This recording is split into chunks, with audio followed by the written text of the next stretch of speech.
The morning sun filtered through the tall windows of Courtroom 3A in Portland's Central Courthouse, casting long shadows across the polished floor. Judge Isabella Monroe adjusted her wire-rimmed glasses, her experienced eyes scanning the property dispute documents before her. 23 years on the bench had taught her to appreciate these quieter moments before the day's proceedings began in earnest. At 52, Judge Monroe carried herself with the kind of quiet dignity that came from breaking barriers her entire career. Her sleek silver hair was pulled back in its usual neat bun, and her black robe bore a small pin, her grandmother's vintage brooch, a reminder of the women who paved the way before her. The property dispute case seemed straightforward. A local business owner, Mrs. Henderson, claimed her neighbor had illegally expanded their parking lot onto her land. Judge Monroe glanced at the elderly plaintiff who sat nervously adjusting her pearl necklace, then at the young business owner who kept checking his phone. Just another Tuesday morning in Portland's busiest courthouse. The wall clock read 9:47 a.m. when everything changed. The heavy oak doors burst open with such force that the court reporter jumped, her fingers freezing over her stenotype machine. Officer Derek Thompson stood in the doorway, his face flushed and his uniform wrinkled, a stark contrast to his usual pressed appearance in her courtroom.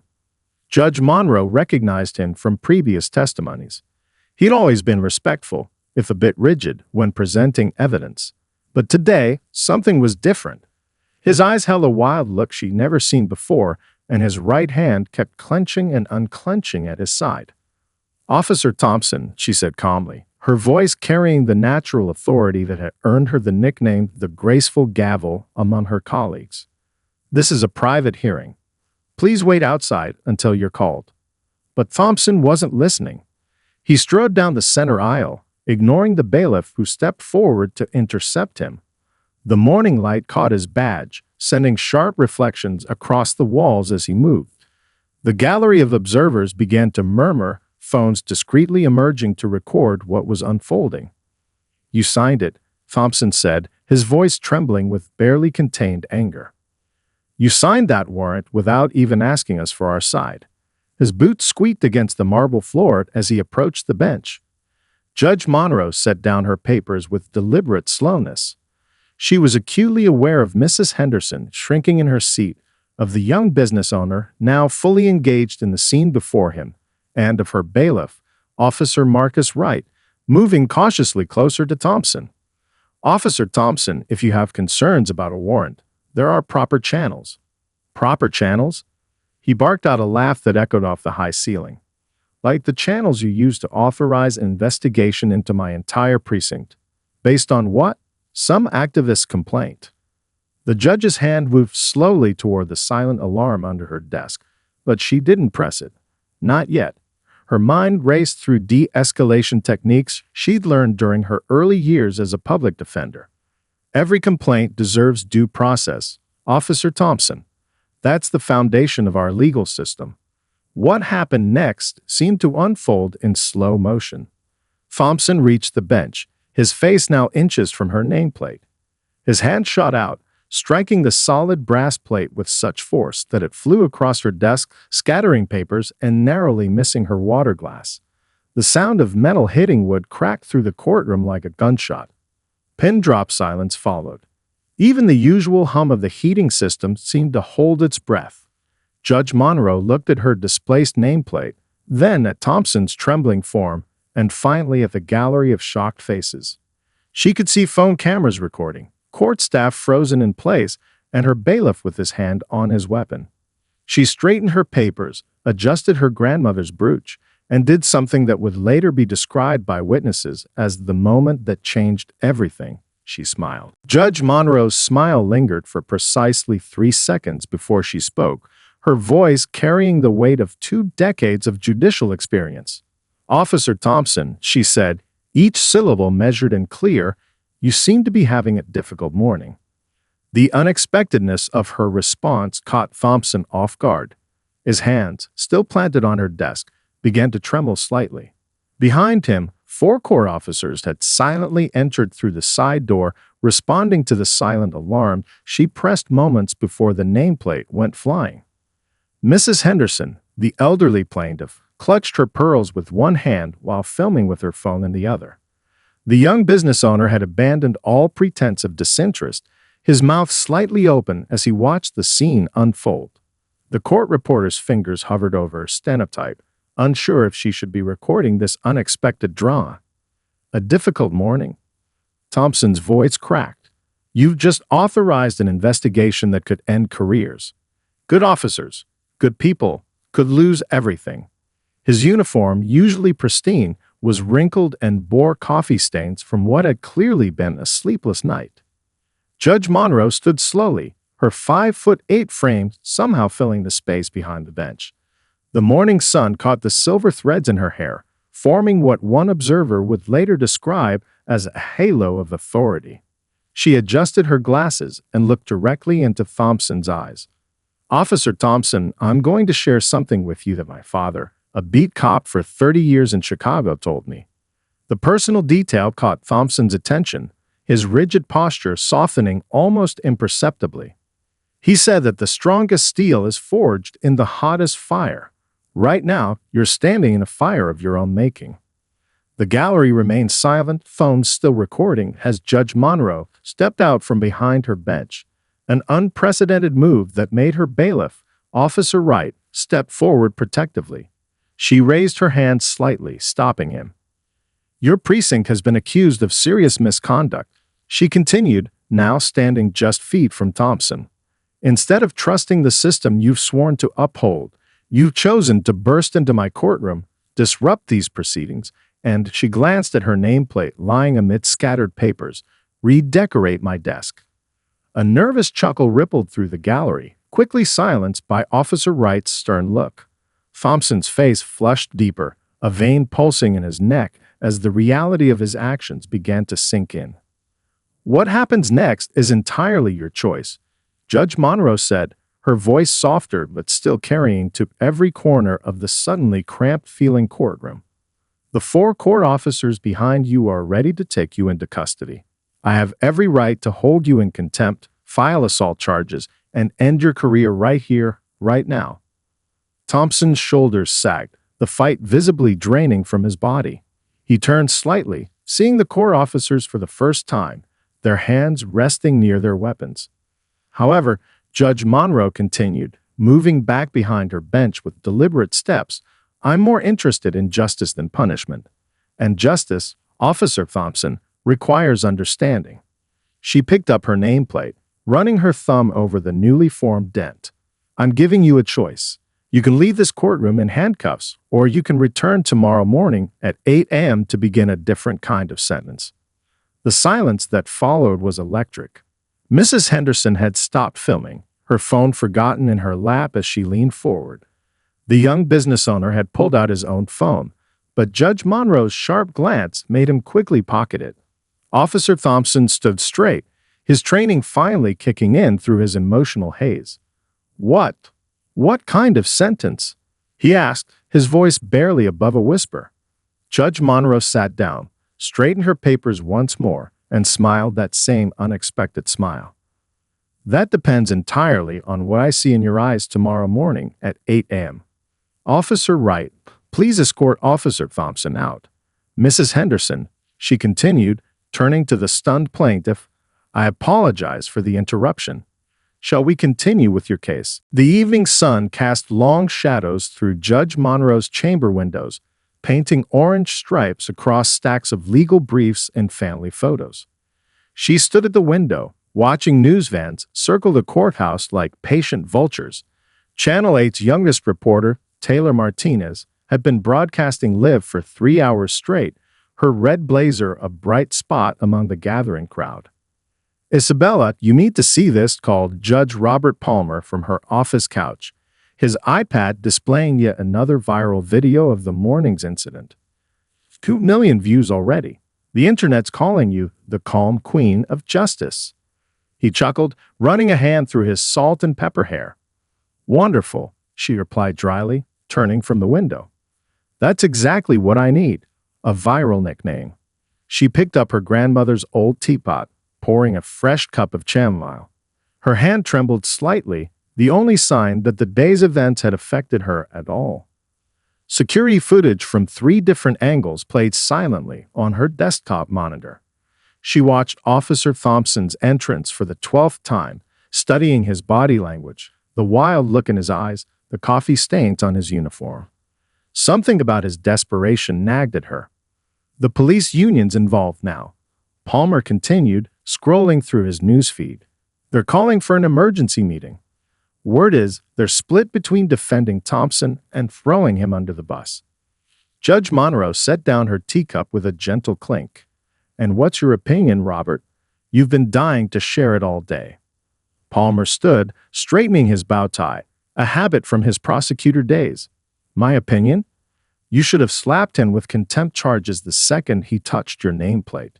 This whole return tomorrow business. It's risky, Isabella. He's unstable. Is he? She walked to her desk, minimizing the security footage to reveal a personnel file. Officer Derek Thompson, 15 years of service, decorated twice for bravery, started a youth mentoring program in his precinct, recently divorced. His ex-wife got full custody of their kids last month. You're not his therapist, Palmer argued, pacing the Persian rug she'd inherited from her father. You're a federal judge. He assaulted you in your own courtroom. A knock at the door interrupted them. Officer Wright entered, carrying a thick manila envelope. Judge Monroe, you asked for the full investigation file on Precinct 23. Thank you, Marcus. She accepted the envelope, noting the slight tremor in Wright's usually steady hands. How are you holding up? Ma'am, I should have stalked him before he reached the bench. I saw the signs but didn't think he actually. Marcus, she cut him off gently, you responded exactly as you should have. Sometimes the best action is measured restraint. After Wright left, Palmer shook his head. There you go again, making everyone feel better while ignoring the elephant in the room. Thompson could have hurt you. Judge Monroe opened the investigation file, spreading photographs across her desk. Look at these, Robert. Really look. The images showed patrol cars, officer interactions, incident reports. What do you see? Palmer leaned in, squinting. I see standard police work. Nothing unusual. Exactly, she tapped one photo showing Thompson with local kids. This isn't about corrupt cops or cover-ups.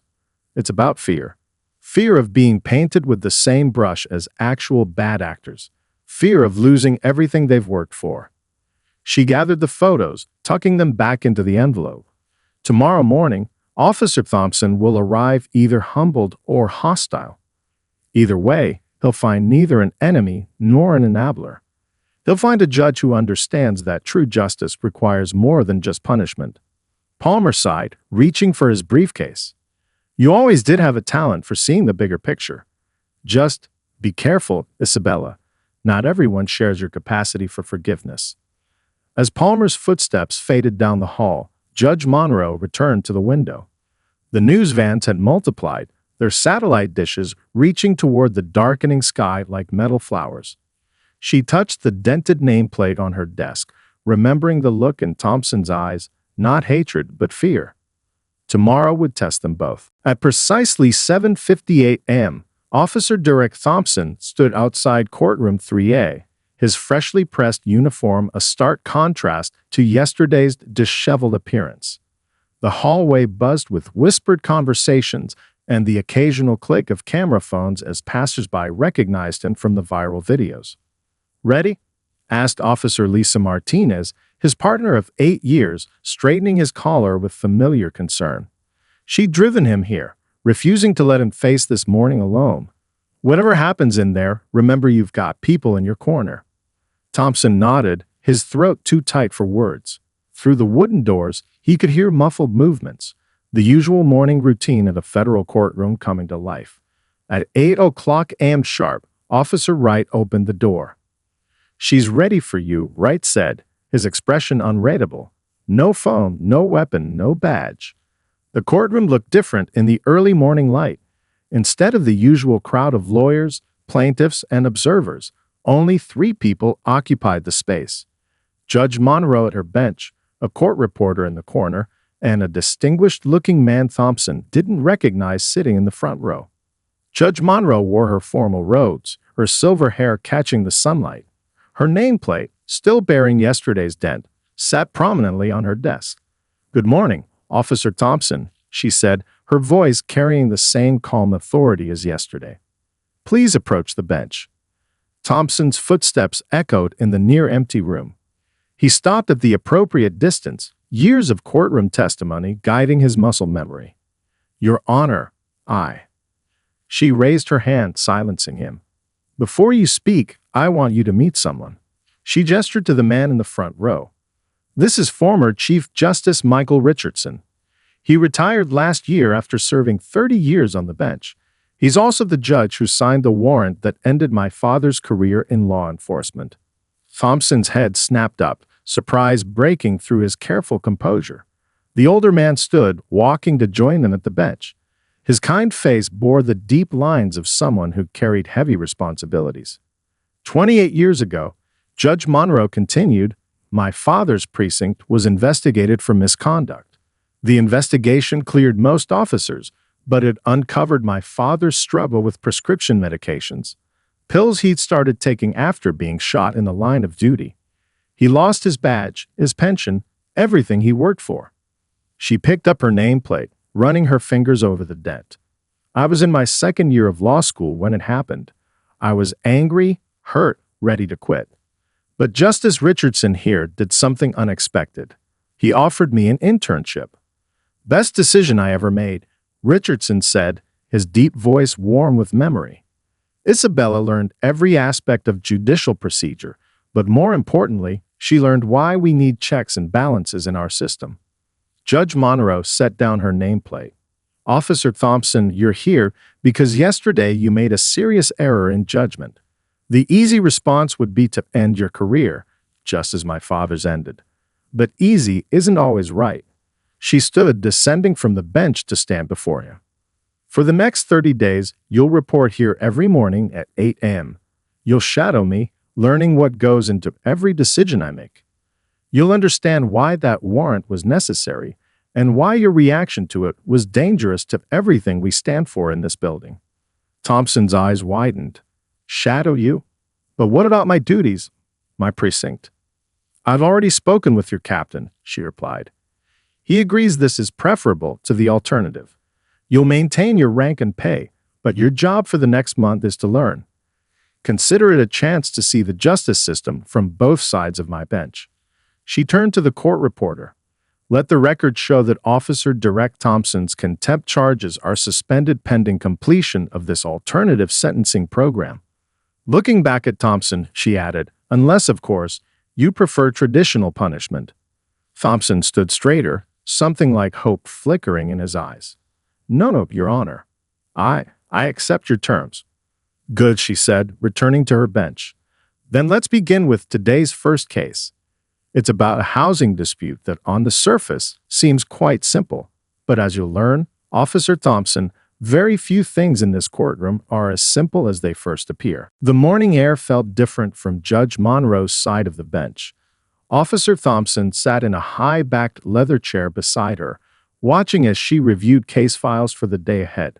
The clock read 8:45 a.m., and already his perspective was shifting. "Tell me what you see here," Judge Monroe said, sliding a file toward him. The case involved a teenage shoplifter, his third offense. Thompson scanned the document, falling back on his police training. "Repeat offender, Your Honor." Clearly not learning from his mistakes. Previous warnings haven't. He stopped as she held up a perfectly manicured finger. "Look deeper," she instructed, tapping a section of the report he'd skimmed over. "His mother works 2 jobs. Father's incarcerated. He's missing school to watch his younger siblings. Now, what do you see?" Thompson leaned closer, reading details he previously ignored. The boy's grades had dropped after his father's arrest, an arrest Thompson realized he'd helped make last year. He remembered the father's face now, remembered the kids watching from the window as they'd led him away. "He's stealing food," Thompson said quietly, the realization hitting him. "Basic items, nothing expensive." Judge Monroe nodded, her silver hair catching the morning light. Every case that comes before me is more than just papers and procedures. They're stories, complex human stories that deserve careful consideration. The day unfolded like a masterclass in judicial thinking. Thompson watched as Judge Monroe handled case after case, each time revealing layers he would have missed. A noise complaint between neighbors turned out to be about a veteran with PTSD struggling to adjust to civilian life. A property dispute masked a deeper conflict between old friends torn apart by gentrification. During a brief recess, Judge Monroe led Thompson to her chambers. The walls were lined with law books, but his attention was drawn to the photos on her desk, her father in his police uniform, a young Isabella at law school graduation, and various moments from her career. "Your father," Thompson said, nodding toward the photo, after he lost his badge. "What happened to him?" She picked up the frame, a subtle sadness crossing her features. "He rebuilt his life, started counseling other officers dealing with similar struggles, found purpose in his pain." She set the photo down. "That's what I'm trying to show you, Officer Thompson. Every setback can become a setup for something meaningful." Their conversation was interrupted by a knock. Officer Wright entered with lunch, sandwiches from the deli across the street. As they ate, Judge Monroe pulled out another case file. "This one came across my desk this morning," she said, sliding it over. "A police misconduct investigation from another district. I'd like your perspective." Thompson tensed, but took the file. As he read, he found himself applying her earlier lessons, looking deeper, seeing the human stories behind the official reports. The officer in question had made mistakes, yes, but there were contributing factors, systemic issues that needed addressing. "It's not as black and white as I would have thought yesterday," he admitted, surprising himself with his own words. Judge Monroe smiled, that same knowing smile from their confrontation. "Justice rarely is, Officer Thompson. That's why we need people on both sides of this bench who understand the shades of gray." As the afternoon session began, Thompson noticed small details he'd missed in his previous court appearances. The nervous tapping of defendants' feet, the worried glances of family members, the way Judge Monroe's questions often went beyond the surface to find hidden truths. When 5:00 p.m. arrived, Thompson stood to leave, his mind swimming with new perspectives. At the door, he turned back. "Your Honor, thank you. For today. For seeing something worth saving." Judge Monroe looked up from her papers, her eyes kind but firm. "Day 1, Officer Thompson. 29 more to go. Tomorrow we'll be handling family court cases. I think you'll find them particularly enlightening." As Thompson left the courthouse, he passed the dented nameplate on her desk. Yesterday it had been a symbol of his rage. Today it was starting to look more like a turning point. 2 weeks into his unconventional sentence, Officer Thompson found himself in Judge Monroe's chambers during lunch break, surrounded by towering stacks of case files and half-empty coffee cups. Rain tapped against the windows, creating a gentle backdrop to their conversation. "Your children," Judge Monroe said, placing a framed photo on her desk. "Tell me about them." Thompson's hand froze, sandwich halfway of his mouth. He hadn't expected this. Setting down his lunch, he pulled out his phone, fingers trembling slightly as he pulled up a recent picture. "Tyler's 12, Emma's 9, he said, showing her the screen. "This was at Emma's dance recital last month. Their mother let me attend." Judge Monroe studied the image. Thompson in his dress uniform, kneeling between two smiling children. "You look happy there," she observed, sliding her reading glasses off. "Different from the man who stormed into my courtroom." "I was," he admitted, pocketing the phone. "That was before everything fell apart." He stood, walking to the window, watching raindrops race down the glass. "The investigation into the precinct, it wasn't just about work. My ex-wife used it in the custody hearing. Said my job made me unstable, unpredictable. And that's why you reacted so strongly to the warrant," Judge Monroe said. "It wasn't a question." Thompson turned, facing her.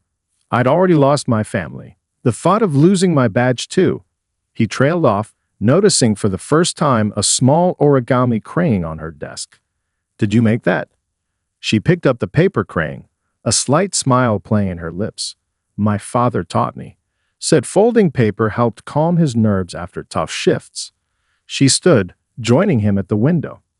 The night he lost his badge, he sat at our kitchen table folding cranes until sunrise. I watched him make dozens, each one more perfect than the last. "How did he move forward?" Thompson asked, his voice barely above a whisper.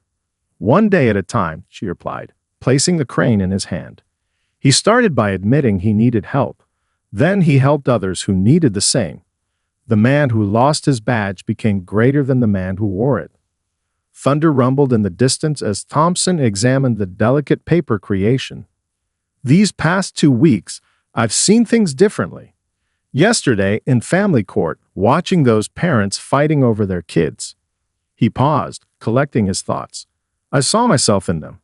The anger, the fear of losing what matters most." Judge Monroe returned to her desk, pulling out a familiar file, the original investigation that had triggered his outburst. Ready to look at this again, with new eyes. Thompson sat down, placing the paper crane carefully beside the file. As they reviewed the documents together, he found himself asking different questions than he would have 2 weeks ago. Instead of defending or denying, he looked for understanding. "There's a pattern here," he said suddenly, spreading out several complaint forms. "These incidents all happened during night shifts, high-stress situations. We're understaffed, running on empty. It's not an excuse, but it's a factor that needs addressing," Judge Monroe finished. "Sometimes the greatest service we can provide is identifying the cracks in the system before they become chasms." The afternoon light was fading when Officer Wright knocked, reminding them of the time. As Thompson gathered his things, Judge Monroe held out a sheet of origami paper. "Tonight, when you get home, try making a crane," she said. "Let your fingers work while your mind processes. Tomorrow, we'll discuss how to turn these insights into action." Standing in the doorway, Thompson turned back. "Your Honor, that day in court, how did you stay so calm when I was so broken?" she supplied gently. "Because I learned from my father that sometimes the people who seem the most broken are actually breaking through to something better." She picked up the paper crane he'd left on her desk. "Tomorrow, Officer Thompson, bring your crane, and we'll talk about turning breaking points into turning points." As he walked through the rain to his car, Thompson felt lighter somehow, as if understanding had begun to wash away the weight of anger he'd carried for so long. The police station's break room buzzed with unusual energy as Officer Thompson's body camera footage played on the mounted TV. 20 officers watched intently as the scene unfolded on screen. Thompson talking down an agitated teenager outside a convenience store, his voice calm and understanding in a way it had never been before. "Look at that," Officer Martinez whispered to their sergeant, pointing at the screen. 3 weeks ago, Direct would have already had that kid in cuffs. On the footage, Thompson could be heard asking about the boy's family, his school, his dreams. The situation that could have ended in an arrest instead concluded with the teenager returning stolen items and accepting information about local youth programs. "It's like watching a different officer," Sergeant Phillips remarked, stirring his coffee. "Whatever Judge Monroe's doing over there, it's working." The footage switched to another incident, Thompson mediating a heated dispute between neighbors. His new approach was evident, listening more, judging less, finding solutions instead of just enforcing laws. Meanwhile, across town in her chambers, Judge Monroe was meeting with a delegation of judges from Seattle. Chief Justice Sarah Patel leaned forward in her chair, intrigued by the progress reports spread across the desk. "The statistics are remarkable," Patel noted, reviewing the numbers. "Officer Thompson's civilian complaints have dropped to 0. His successful resolution rate has increased by 60%. And you're saying this all stems from shadowing you." Judge Monroe adjusted her glasses, a paper crane catching the afternoon light on her desk. "It's about perspective, Sarah. When officers understand the full impact of their actions, when they see the human stories behind each case, something shifts. We want to implement a similar program in Seattle, Patel announced. San Francisco and Boston have already called. Your unconventional sentence is becoming a model for police reform.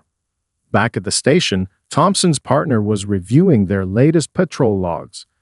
Every interaction showed the same pattern of improved communication, better outcomes, stronger connections with the people they served.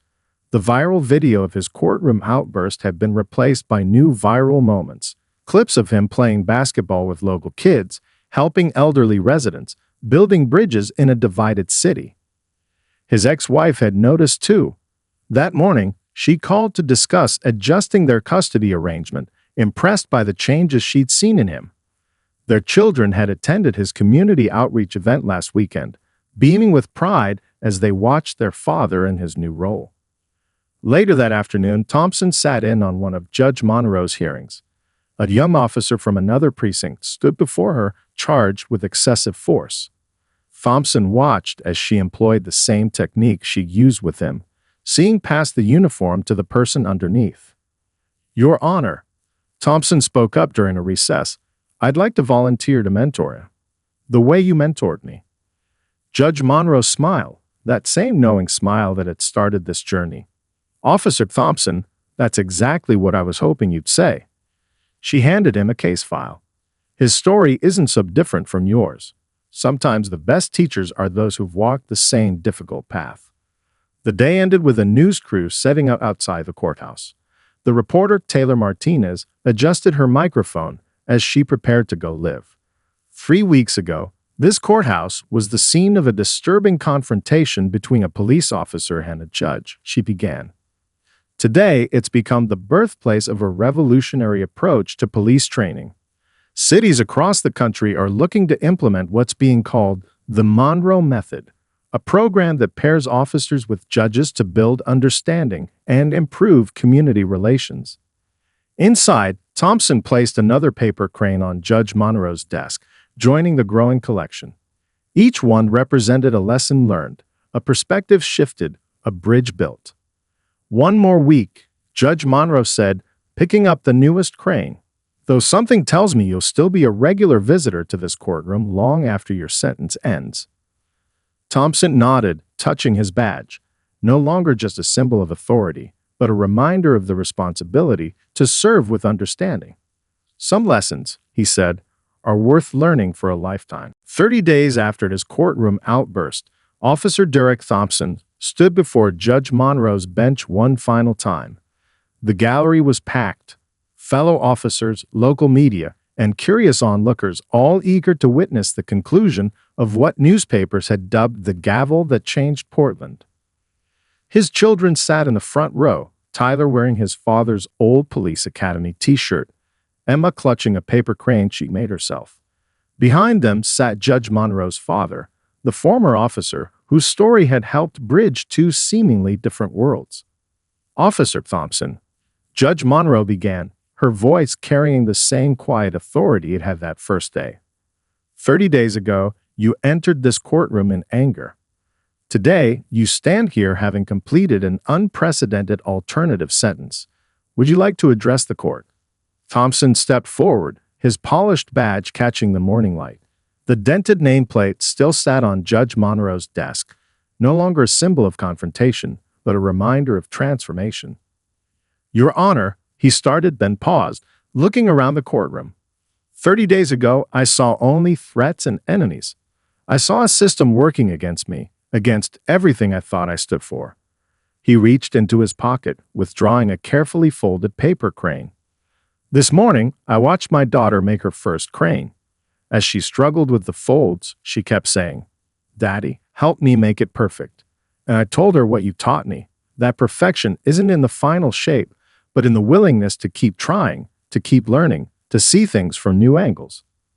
Judge Monroe picked up her nameplate, running her fingers over the familiar dent as Thompson continued. "I've learned that true justice isn't about power or control. It's about understanding. Every case that comes through these doors is more than just a file number. Every person who stands where I'm standing has a story that deserves to be heard." He turned to face the gallery. "To my fellow officers, we're not just law enforcers.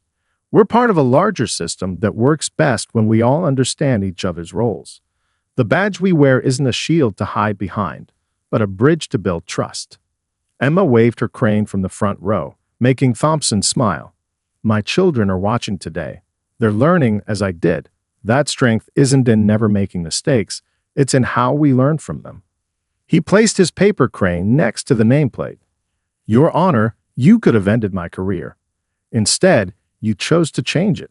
To change me. The officer who struck your nameplate no longer exists. In his place stands someone who finally understands what it means to protect and serve. Judge Monroe stood, adjusting her robes. Officer Thompson, your alternative sentence is complete. However, your real work is just beginning. The program you've helped create will continue. Starting next week, you'll help mentor the first group of officers joining our judicial shadowing initiative. She lifted her gavel, not as a symbol of authority, but as a bridge between two worlds. Let the record show that Officer Derek Thompson has not only completed his sentence, but has exemplified the true meaning of justice through understanding. The gavel fell softly, its sound echoing through the hushed courtroom. Thompson's children rushed forward, Emma proudly showing her father the crane she'd made. His ex-wife, watching from the back, wiped away a tear. As the courtroom slowly emptied, Judge Monroe descended from the bench. She picked up both paper cranes, Thompson's and Emma's, and placed them in a small glass case alongside dozens of others, each representing a lesson learned, a perspective changed, a bridge built. Your father would be proud, Thompson said quietly, watching her arrange the cranes. He is, she replied, glancing at the older man who now counseled troubled officers. We all are. Outside, the morning sun illuminated the courthouse steps, where 30 days ago, news vans had gathered to cover a scandal. Today, they captured a different story, one of transformation, understanding, and the power of seeing beyond the surface of justice to its beating heart. On Judge Monroe's desk, the dented nameplate caught the light, its imperfection now a perfect reminder that sometimes the greatest changes come from the most unexpected moments.